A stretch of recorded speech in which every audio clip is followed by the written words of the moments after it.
जब स्वयं अनेकों ब्रह्मांडों के स्वामी को किसी का अंत करने के लिए पृथ्वी पर आना पड़े तो आखिर वो मनुष्य कितना शक्तिशाली होगा, इसकी कल्पना भी हम नहीं कर सकते और ना ही जान सकते हैं कि उसके अंदर आखिर कितना बल होगा। जी हाँ, हम बात कर रहे हैं द्वापर युग में प्रजा पर अत्याचार करने वाले कंस की। जी हाँ, कंस में आखिर कितना बल था जो कि भगवान को स्वयं आकर उसका अंत करना पड़ा। और कंस द्वापर युग से पहले किस दैत्य के नाम से विख्यात था। आज की वीडियो में सब कुछ आपको डिटेल में बताने वाला हूँ। जानकारी अच्छी लगे तो लाइक जरूर करिएगा, चैनल पर नए सब्सक्राइब कर लीजिएगा, कमेंट में जय श्री कृष्ण जरूर लिखिए। चलिए वीडियो में आगे बढ़ते हैं। पूर्व काल में समुद्र मंथन के अवसर पर महान असुर काल नेमी ने भगवान विष्णु के साथ युद्ध किया। उस युद्ध में भगवान ने उसे बलपूर्वक मार डाला। उस समय शुक्राचार्य ने अपनी संजीवनी विद्या के बल से उसे दोबारा जीवित कर दिया। जब वह पुनः भगवान विष्णु से युद्ध करने के लिए मन ही मन उद्योग करने लगा, उस समय वह दानव मंदरांचल पर्वत के समीप तपस्या करने लगा। उसकी तपस्या इतनी भयानक थी कि उसके शरीर में सिर्फ हड्डियां बची और दीमक उसके शरीर पर चढ़ गई। उस समय ब्रह्मा जी ने प्रकट होकर के उससे कहा, दैत्य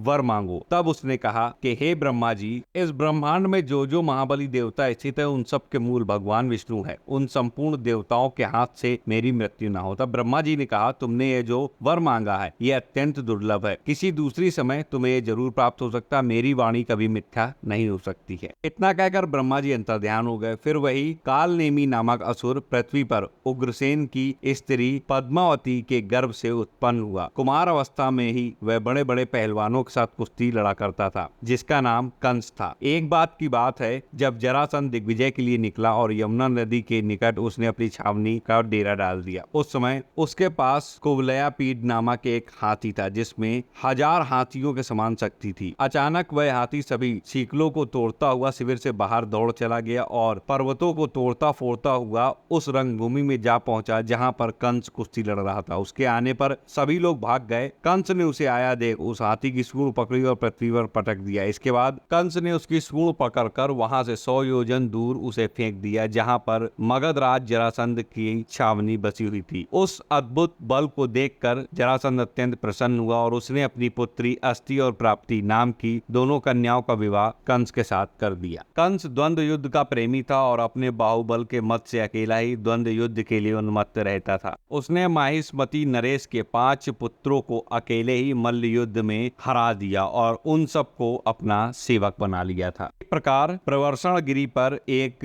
वानर द्विविद नाम का रहता था। उससे कंस ने 20 दिनों तक अविराम बिना विश्राम किए युद्ध किया और अंत में द्विविद ने एक पर्वत की चट्टान उठाकर कंस के मस्तक पर फेंकी, लेकिन कंस ने उस शिलाखंड को पकड़कर वापस उस पर प्रहार कर दिया। इस प्रकार कंस ने उसे भी पराजित कर उसे अपना सेवक बना लिया। इसके बाद वो ऋषमुख वन में गया। वहां पर केशी नाम से विख्यात एक महादैत्य था जिसकी आकृति घोड़े के समान थी। उसने उसे भी अपने साथ युद्ध में पराजित कर उसे भी अपना सेवक बना लिया और उस पर सवार होकर के महापराक्रमी कंस महेंद्रगिरी पर्वत पर जा पहुंचा। वहां पहुंचते ही उसने उस पर्वत को उखाड़कर 100 बार ऊपर उठा लिया। फिर वहां रहने वाले मुनिवर परशुराम जी को, जिनके नेत्र क्रोध से लाल थे और जो प्रलय काल के सूर्य की भांति तेजस्वी थे, उन मुनि को देखकर उनके चरणों में मस्तक झुकाया और बार बार उनकी प्रदक्षिणा की। फिर उनके दोनों चरणों में वह लेटकर उन्हें साष्टांग प्रणाम किया। तब अत्यंत उग्र दृष्टि वाले परशुराम जी की क्रोध की अग्नि शांत हुई और वो बोले, रे कीट, रे बंदरिया के बच्चे, तू मच्छर के समान तुच्छ है, तू बल के घमंड में चूर रहने वाला दुष्ट क्षत्रिय है। आज मैं तुझे मौत के मुख में भेजता हूँ। मेरे पास यह महान धनुष है, इसकी गुरुता लगभग 3 लाख मन के बराबर है। त्रिपुरासुर से युद्ध के समय भगवान विष्णु ने यह धनुष भगवान शंकर को दिया था। फिर क्षत्रियों का विनाश करने के लिए यह शंकर जी के हाथ से मुझे प्राप्त हुआ। यदि तू इसे चढ़ा सका तब तो कुशल है, यदि नहीं चढ़ा सका तो तेरे सारे बल का विनाश मैं कर दूंगा। परशुराम जी की बात सुनकर कंस ने उस धनुष को, जो 7 ताड़ के बराबर लंबा था, उठा लिया और परशुराम जी के देखते ही देखते उसे लीला पूर्वक चढ़ा दिया। फिर कान तक खींच खींच कर उसे 100 बार फैलाया। उसकी प्रत्यंचा के खींचने से बिजली की गड़गड़ाहट के समान समान टंकार शब्द होने लगा। उसकी भीषण ध्वनि से सातों लोक और पातालों के साथ पूरा ब्रह्मांड गूंज उठा। दिग्गज विचलित हो गए और तारागण टूट टूट कर जमीन पर गिरने लगे। फिर कंस ने धनुष को नीचे रख दिया और परशुराम जी को बार बार प्रणाम करके कहा, भगवान मैं क्षत्रिय नहीं, मैं आपका सेवक दैत्य हूँ, आपके दासों का दास हूँ, पुरुषोत्तम मेरी रक्षा कीजिए। कंस की ऐसी प्रार्थना सुनकर परशुराम जी प्रसन्न हो गए और फिर वह धनुष उन्होंने कंस को ही दे दिया। परशुराम जी बोले, यह धनुष भगवान विष्णु का है, इसे जो तोड़ देगा वही यहाँ साक्षात परिपूर्णतम पुरुष है, उसी के हाथ से तुम्हारी मृत्यु होगी। तो आप समझ पाए होंगे कि कंस आखिर कितना बलशाली था, जिसका वध करने के लिए स्वयं परिपूर्णतम भगवान श्री कृष्ण को अवतार लेना पड़ा। आशा करता हूँ जानकारी आपको पसंद आई, वीडियो अच्छा लगा और लाइक करिए, चैनल पर नए सब्सक्राइब कीजिए, कमेंट में जय श्री कृष्ण जरूर लिखिए, इस वीडियो को ज्यादा शेयर करिए। मिलता हूं अगले वीडियो में नई जानकारी के साथ, तब तक राधा वल्लभ श्री हरिवंश।